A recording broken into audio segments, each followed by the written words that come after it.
Hi, everyone. It is fantastic to be with you today. Thank you so much for joining me. My name is Nir Eyal, and today we are going to dive into the psychology behind habit-forming products.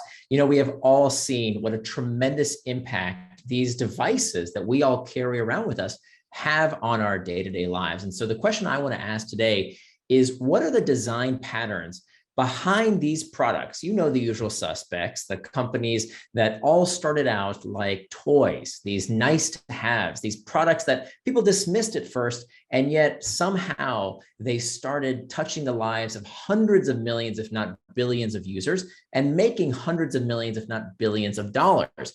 So we want to dissect what are the deeper patterns behind how these products get people hooked. You know, the companies like Facebook, Twitter, Instagram, WhatsApp, Slack, Snapchat.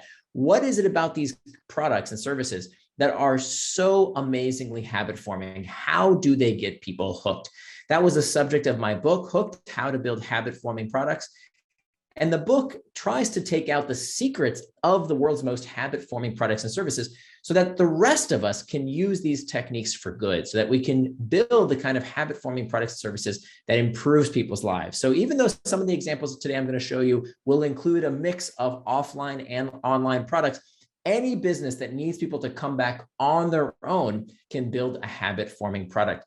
Think about the tremendous potential of what would happen if you didn't need to send your customers and users spammy messaging and annoying advertising. What if they came back to use your product or service on their own, purely out of habit? Now, before we begin, let's make sure we lay the groundwork and understand what are we talking about exactly when we use this term habit. What does that word actually mean? Well, the definition of a habit is an impulse to do a behavior with little or no conscious thought. It's about half of what you do every single day, day in and day out, is done purely out of habit. Now, this is not an addiction. This is not hijacking people's brains. Addictions are always bad. We never want to create an addiction, because an addiction, by definition, is a persistent compulsive dependency on a behavior or substance that harms the user. We would never want to harm our users. What we do want to help users do is to form a good habits. Habits can be a force for good in the world. We can help people form habits to improve their lives, to help them exercise more, to eat right, to save money, to spend quality time with their family, or to be more productive at work. All of these things can be done if we use the psychology of habit design to help people live better lives. And that's what I want to help you do today. To do that, the pattern that we are going to study, the thing that we see repeated time and time again, embedded into the user experience of all sorts of products and services, is the hooked model. And this is going to be our guide. What is a hook? A hook is an experience designed to connect the user's problem to your product with enough frequency to form a habit. Let me say that again: connecting the user's problem to your product with enough frequency to form a habit. Remember, we can always buy growth. I know everybody wants their products and services to go viral. They want everybody to start using it, but you can always buy growth, right? You can just pay an advertiser, spend money on Facebook ads or Google ads or whatever ads, television, radio. You can always buy that. What you can't buy is engagement. You can't buy a habit. That has to be designed into the product or service, or it will not become something that people use time and again. And so we see this all the time in my professional career, consulting for companies, teaching them how to build habit-forming products.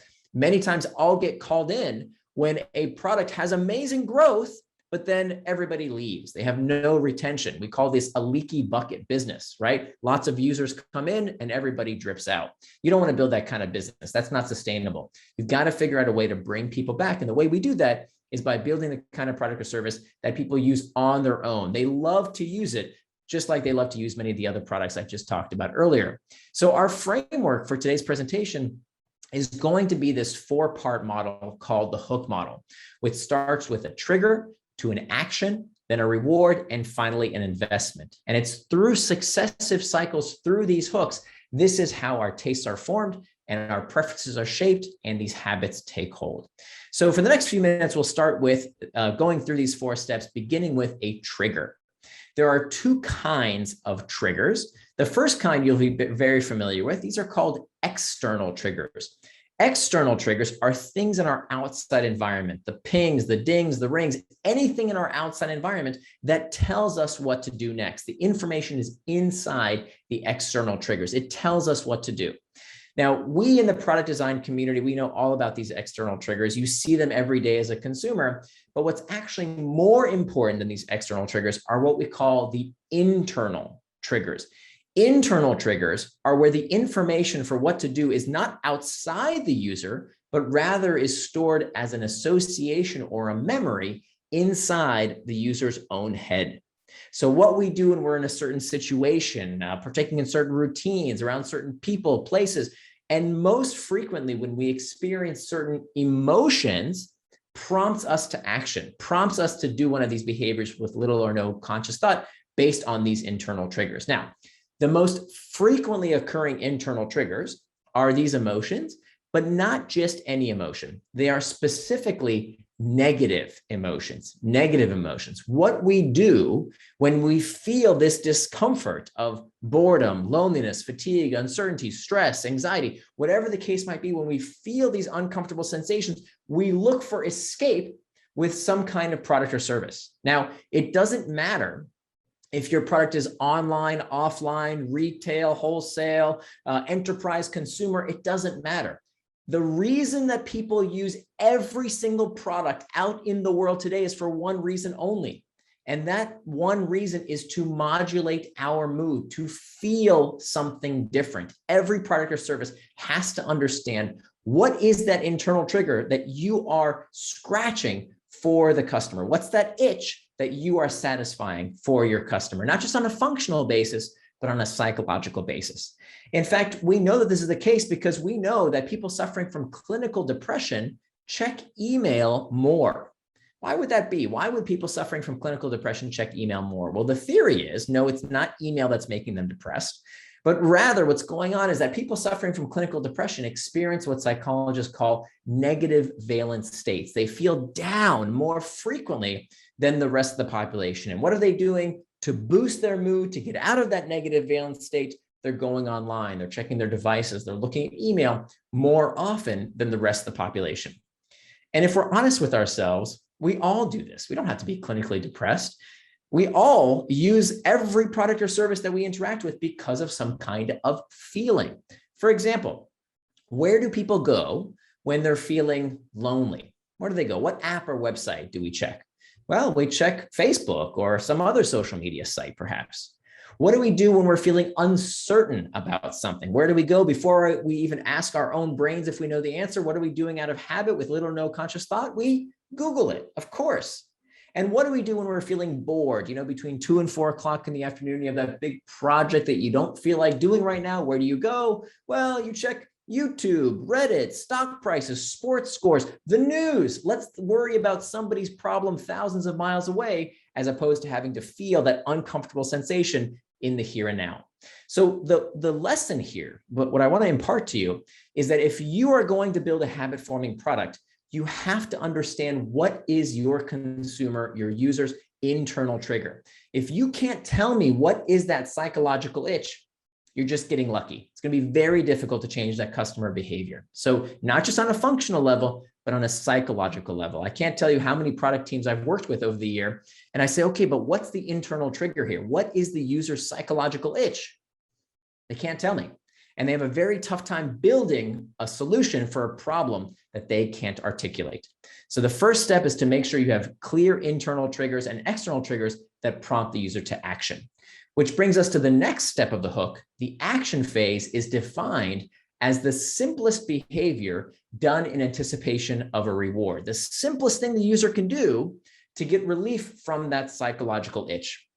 I'm going to show you a few examples of some habit-forming products, and I want you to notice just how simple the key action here is to do. Something as simple as a scroll on Pinterest, or a quick search on Google, or what could be easier than pushing the play button on YouTube. These very simple actions done in anticipation of an immediate reward.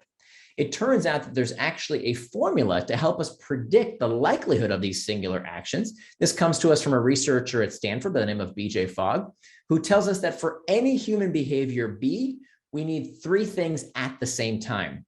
We need sufficient motivation. That's the M. We need sufficient ability. Ability is how easy or difficult something is to do. And the T stands for trigger. We just talked all about trigger. So every human behavior, online, offline, doesn't matter. Every human behavior requires these three elements at the same time to see a behavior occur, to see that action manifested. So let's dive into motivation, ability. We already talked about triggers. Let's talk about the other two parts of B equals MAT, starting with motivation. Motivation, according to Edward Deci, the father of self-determination theory, is the energy for action, how much we want to do a particular behavior. And here psychologists tell us that we have these 6 levers that we can pull on to make a behavior more likely to occur, because all human beings seek pleasure, avoid pain, seek hope, avoid fear, seek social acceptance, avoid social rejection. So every bit of marketing copy you've ever seen, every television commercial, every billboard fundamentally is utilizing these 6 levers of motivation to make a behavior more or less likely to occur. A lot more to be said about motivation. You can read more about that in my book later on, but I want to make sure we have time to talk about ability. The second part of B equals MAT, the A stands for ability. Ability is the capacity to do a particular behavior, how easy or difficult the behavior is to do. The first rule of usability design is that the easier something is to do, the more likely people are to do it. So here again, we have these 6 levers of motivation that Fogg tells us make it more likely for a behavior to occur based on how much time something takes, how much money something costs, how much physical effort is required to do a particular behavior. Brain cycles. This is a big one when it comes to products that have an online component, or any product for that matter. The harder something is to understand, if something is confusing, people become less likely to take the action. Social deviance says that we become more likely to do something when we see other people like us doing it.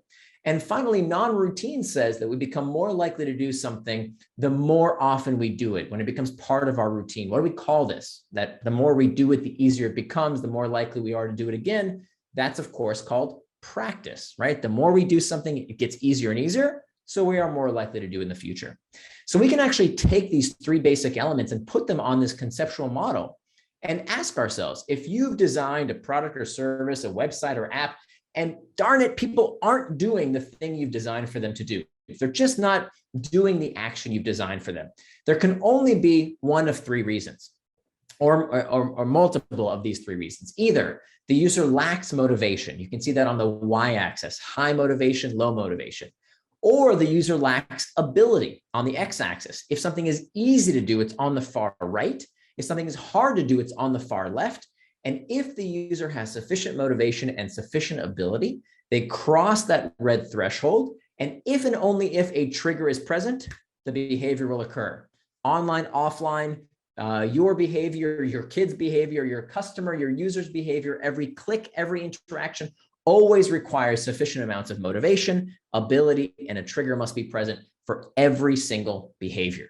Let me show you a quick case study here. This is a company that rents cars. I didn't want you to think this is just about, WhatsApp and Facebook and tech products. This is a car rental company that's a worldwide company called Enterprise Rent-A-Car. Now, look at their website. This is what their website used to look like a few years ago. I want you to notice how much cognitive load it takes for you to decide to do the one thing that this website was designed to get you to do. Ask yourself, what's the purpose of the website? What does this page intend for the user to do? What does the company and the user both want the behavior to be? Of course, it's check out a car, right? Reserve a car. That's what this site is designed to get the user to do. That's in the company's interest and in the user's interest. Look at all these distractions that are on this page. Look at all the things that are not associated with booking the darn car, right? All this cognitive load, all this thinking that the user has to do when what they really want to do is just book the car, for God's sakes.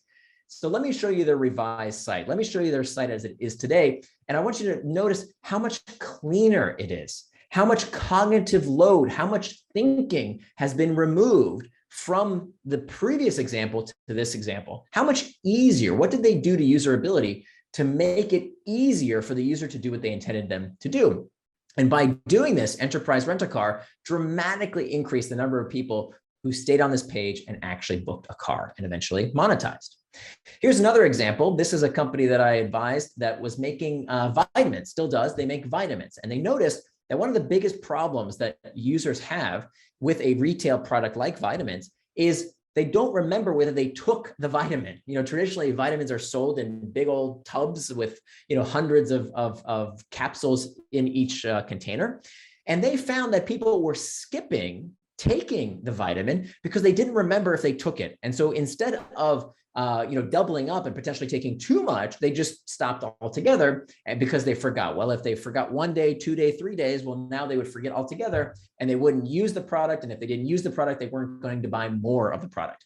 So this is what this company did. They built into the dispenser of the product. They actually built, you can see there in this slide, a tool to make sure that every time you dispensed one of these vitamins, it told you what day of the week you would have to dispense it again. So you dispense one pill and it would tell you, okay, you've dispensed it for Monday. Now it's Tuesday, Wednesday. And so this was a great way to keep track of whether people took their vitamin and therefore created this long-term habit. You say, well, haven't we had, those little pill dispensers for years? Yeah, but that's extra friction. That's extra work. And so this product figured out that people were much more likely to get into the habit of taking their vitamins every single day without having to go buy anything else if they made it part of the user experience to help them make it easier to remember what day they had taken the vitamin. Here's a final example. This is for an asthma inhaler. This is a product that I worked with where this company had a massive problem. They had developed this pharmaceutical that asthmatics could take as a preventative measure to not get an asthma attack. And this is revolutionary, right? If you have anybody in your family who has asthma, most people know that when they have an asthma attack, they have to take a puff, and then that minimizes the symptoms. Well, this product is fantastic. It's a drug that actually prevents those attacks in the first place. But here's the problem. They were up against a very powerful habit in that when people are asthmatic, they take their inhalers with them in their backpack, and they would forget to take this puff as a preventative measure in the morning and at night. That's when this drug needed to be taken, first thing in the morning and last thing at night. And this company had a massive problem. They had spent millions of dollars creating an app and trying to figure out a million different ways to solve this problem. And the way they actually ended up fixing this problem was that they attached this habit. They did a technique called habit stacking. So instead of telling people, put it in your purse or your backpack where they would likely forget it because they couldn't see the external trigger, instead they built this 25-cent little stand and they told people, put this next to your toothbrush. Why? Because they were stacking a habit of an existing behavior of brushing your teeth first thing in the morning and last thing before you go to bed. That's when they instructed people to take a puff of this medicine. And it worked like a charm because they had a clear external trigger right by your toothbrush, which prompted people to take this habit. And then you can notice here that there's day and night. So people could switch it after they puffed in the morning, they could put it in the nighttime to remind them to take another puff before they went to bed. So this is all about how we can use triggers to prompt action. Very, very powerful technique. Let's get to the third step of the hook model, the reward phase. The reward phase is where the itch is scratched. This is where we give people what they came for. Now, when we talk about rewards, we have to talk about the brain. And in particular, an area of the brain that we call the nucleus accumbens, which was first studied by two Canadian researchers back in the 1940s by the name of Olds and Milner. And they discovered that there was an area of the brain that had some very peculiar properties. You see, they connected the brains of lab animals to a button that they could push. And whenever they pushed on this button, they would receive an electrical jolt to this area of the brain that we call the nucleus accumbens. Now, what these researchers noticed is that these lab animals would do anything to stimulate this part of the brain. They would forgo food and water. They would run across painful electrified grids just to continue to activate this part of the brain. In later experiments done on people, when people were given a little button to press on, and every time they pushed on this button, they would receive an electrical jolt to their nucleus accumbens, they did so thousands of times. Some people in these studies had to have the machines forcibly removed from them to get them to stop activating this part of the brain. Well, it turns out you do not need electrodes in your customers' brains because all sorts of things stimulate the nucleus accumbens. luxury items, junk food, certain chemicals, sex, and of course, our technology. All of these things activate the very same part of the brain. Now, for decades, researchers believed that the purpose of the nucleus accumbens was to stimulate pleasure, but that's not exactly right. What we now know that Olds and Milner never did is that the nucleus accumbens does not activate pleasure per se, but rather it activates what we call the stress of desire, this craving, this wanting, because what we have revealed in fMRI studies is that the nucleus accumbens becomes activated in anticipation of a reward. But when we actually get the thing we want, the thing that we think is going to make us happy and think is going to make us feel good, that's when the nucleus accumbens becomes less active. So what the nucleus accumbens is essentially doing is creating that itch that we seek to scratch. And there is a way to supercharge this stress of desire, this wanting, this craving reflex. Now, is anybody out there curious about how do we supercharge desire? Is there a way that we can manufacture desire, perhaps? Anybody want to know? Well, I'm doing it to you right now. Because when I took that long pause and I asked you a question and I stopped talking for a minute, some of you perked up. Why did he stop talking? What's the answer? What's he going to say next? And of course, the unknown is fascinating. This is called a variable reward. A variable reward causes us to engage, it causes us to focus, and it is highly habit forming. This was first studied by the researcher B.F. Skinner back in the 1960s. He had these boxes that today we call Skinner boxes, and he put pigeons inside these little boxes, and he gave them a little disc to peck at. And every time they would peck at the disc, they would receive a little reward, a little food pellet in this case. And as long as the pigeons were hungry, as long as they had that internal trigger of hunger, they would peck at the disc and get a reward. Great. That's called operant conditioning. No big deal. If you have a puppy at home, or maybe your kids, you've probably trained behaviors in a similar fashion. But then one day, Skinner had a problem. You see, he realized he didn't have enough of these food pellets for the day, so he couldn't afford to give these pellets to the pigeons every time they pecked at the disc. He could only afford to give it to them once in a while. So sometimes if the pigeons pecked at the disc, no treat, no reward would come out. But the next time the pigeon would peck at the disc, they would receive a reward. And to Skinner's surprise, he observed that the rate of response, the number of times that these pigeons pecked at the disc, increased when the reward was given on a variable schedule of reinforcement. Why does this happen? Because variability spikes activity in the nucleus accumbens, creating this desirous response, sparking this wanting reflex. And so in all sorts of products, online and offline, the kind of products that hold your attention most, you will always find one or more of these three types of variable rewards, what I call rewards of the tribe, rewards of the hunt, and rewards of the self. Let me introduce these to you briefly. Rewards of the tribe are all about the search for social rewards, things that feel good, that have an element of variability, and come from other people. So the search for empathetic joy, feeling good because someone else feels good, partnership, cooperation, competition, all these things feel good, come from other people, and are variable. There's some element of mystery involved with them. Of course, best example online is social media, right? When you log into Instagram or Snapchat or TikTok or take your pick, Facebook, there's all kinds of variable rewards associated with what do people post? What are the comments going to say? How many likes does something get? All are forms of social variable rewards of the tribe.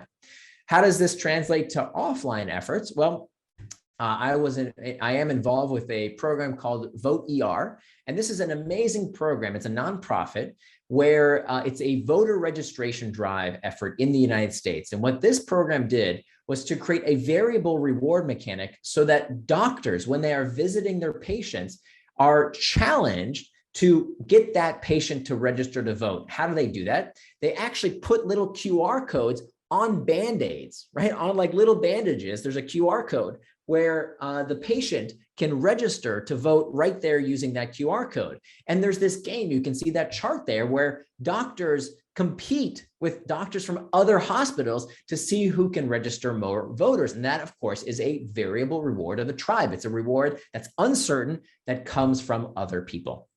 The next type of variable reward is what we call rewards of the hunt. Rewards of the hunt stem from our primal search for resources, material possessions, food, shelter, clothing. And in modern society, it can come in the form of information as well, or money.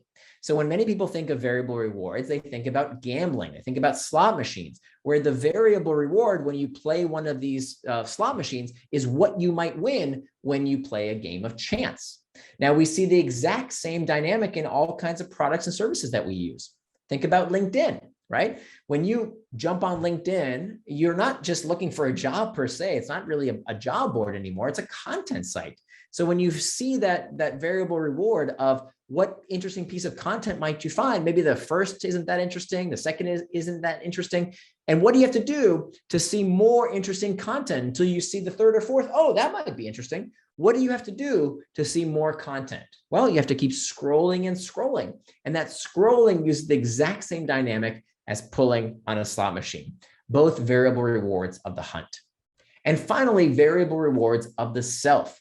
These are things that feel good, that have this element of variability, but don't come from other people and aren't about the search for material or information rewards. These are things that feel good in and of themselves. They're intrinsically pleasurable. The search for mastery, consistency, competency, and control.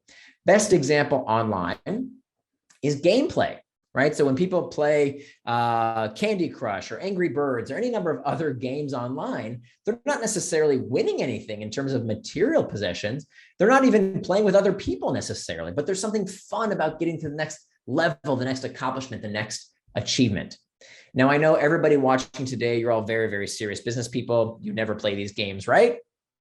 Well, I bet you play this game every single day.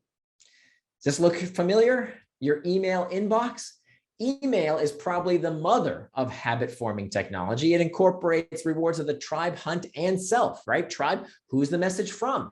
Is it spam or is it your boss? What's in the message? Rewards of the hunt. Is it good news? Is it bad news? Is it a raise or is it a bill? And then finally, rewards of the self, that sense of mastery and control we get from trying to clear out our inbox to get to this mythical land that we call inbox zero. All three types of variable rewards associated with a product like email.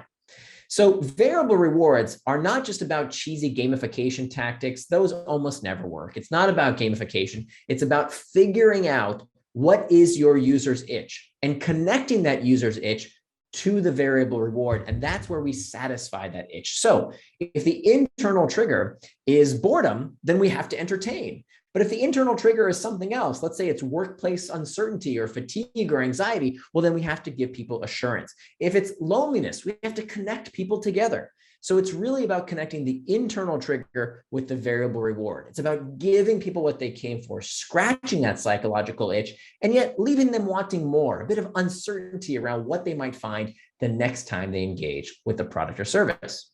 And finally, the last step of the hook model is the investment phase. And this is probably the most overlooked of the 4 steps of the hook model. The investment phase is where the user puts something into the product in anticipation of a future reward. It's not about immediate gratification. That's what the action phase is for.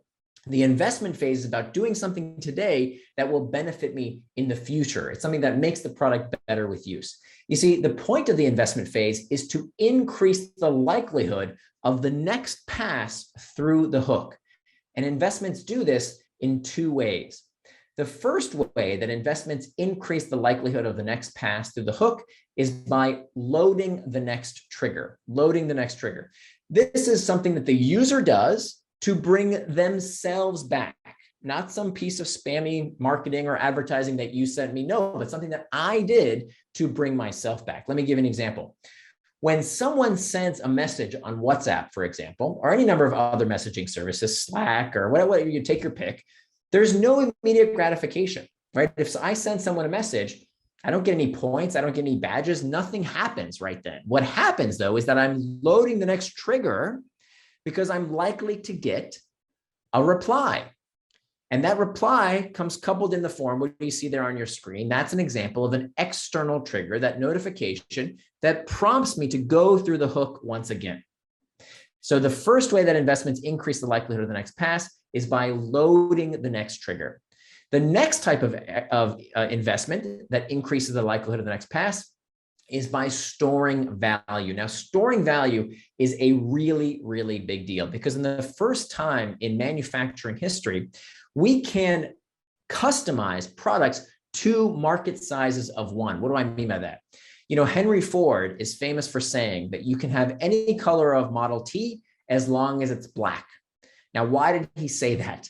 Because back then, to make a car in different colors was a lot of work. He had to retool his factory. It was very, very difficult to do. Well, fast forward, and today we can make products and services customized and tailored to our customers based on a market size of one, right? How do we do that? We do that based on stored value. For the first time in history, as opposed to products that are made out of atoms, as opposed to bits, products in the real world, right? Physical products, your clothing, your car, your furniture, they depreciate, they lose value with use.